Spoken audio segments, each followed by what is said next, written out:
Hello बच्चों, let's see this question. तो इस क्वेश्चन में अपन को बोला है कि ऑल्दो जो एलिमेंट्स होते हैं वो डिफरेंट होते हैं, लेकिन उनकी न्यूक्लियस सेम साइज के होते हैं। और इसका रीजन दिया है कि जो न्यूक्लियर डेंसिटी होती है वो सारे एलिमेंट्स की सेम नहीं होती, सारे न्यूक्लियस की सेम नहीं होती। और ये क्वेश्चन करने में जो की कॉन्सेप्ट यूज होगा वो हो जाएगा रेडियस ऑफ अ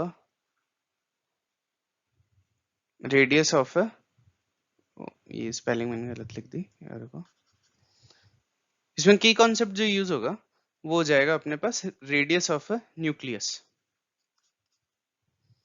तो अपन बोल सकते हैं कि जो रेडियस ऑफ द न्यूक्लियस होती है वो होती है r is equals to R naught A to the power 1/3, जिसमें a होता है एटॉमिक मास।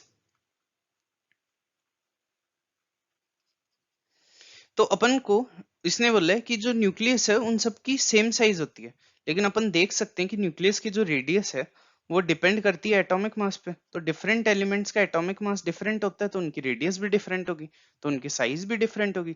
तो अपन को जो असर्शन गिवन है ये तो इनकरेक्ट हो जाएगा, क्योंकि इसने बोला है कि सबकी सेम होगी साइज। और जो रीजन है कि जो न्यूक्लियर डेंसिटी है वो सबकी सेम नहीं होती।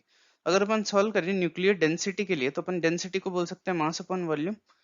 एटम का मास क्या होगा ए, वॉल्यूम एटम को अगर अपन स्फीयर मान ले तो वो हो जाएगी 4/3 पाई। रेडियस कितना है R naught A to the power 1/3 का क्यूब। तो इससे अपने पास ए के डिनोमिनेटर में आ जाएगा 4/3 पाई आर नॉट क्यूब ए।